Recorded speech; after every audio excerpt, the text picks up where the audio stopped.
Նախարարության թույլտվությամբ Հնդկաստանից քաղցկեղի անորակ դեղեր են ներմուծվել Հայաստան, հետք 2023 թվականին Հնդկաստանից Հայաստան են ներմուծվել քաղցկեղի դեղեր, որոնք հետաքննական լրագրության բյուրոյի հետաքննության համաձայն անարդյունք են կամ կողմնակի ազդեցություն են առաջացնում։ Այս մասին գրում է հետքը։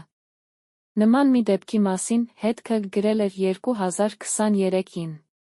Մանկական քաղցկեղի անորակ դեղեր էին բերվել Հայաստան։ 2 տարի անց այս պատմության հետքերը տանում են նույն հասցեով Վիոլետա բժշկական կենտրոն։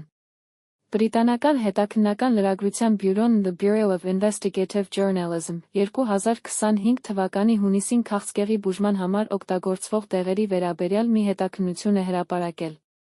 Փորձաքննության են ենթարկվել քիմիաթերապիայի դեղամիջոցներ տարբեր արտադրողներից։ 189 փորձանմուշների 20%-ը չի համապատասխանել որակական չափանիշներին, ինչը ներառում է 17 արտադրողի 20 ապրանքանիշ։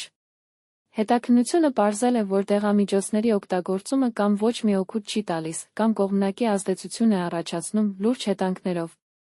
Այս անորակ դեղամիջոցների տարբեր խմբաքանակներ հայտնվել են աշխարհի ավելի քան 100 երկրում, չեն շրջանցել նա Հայաստանը։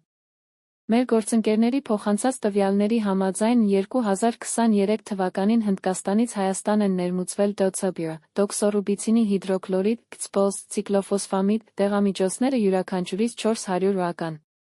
Հետքը պարզել է, որ ներմուծողը Վիոլետա Farms SP-ն է, որն առողջապահության նախարարությունից ստացել է ներմուծման հավաստագիր։ Մատակարարը հնդկական Media Pharmaceutical ընկերությունն է։ Դեղերից մեկի, Doxabirայի արտադրողն այս ընկերությունն է, իսկ Xcosine-ը Gosp Pharma-ն։ Սրանք էժան դեղամիջոցներ են, Doxabirայի 1 սրվակի արժեքը, օրինակ, համացանցում 250 հնդկական ռուպի է, մոտ 1000 դրամ։ Համեմատության համար նշենք, որ գրանցված եվրոպական դոքսորուբիցինի հիդրոքլորիդը Հայաստանում վաճառվում է 10 անգամ ավելի թանկ։ Media Pharmaceutical-ը, ըստ բաց աղբյուրներում առկա տեղեկատվության, համագործակցել է ՆԱ Վիոլետա ԲԿ-ի հետ, իսկ Հայաստանը հիմնական շուկաներից մեկն է։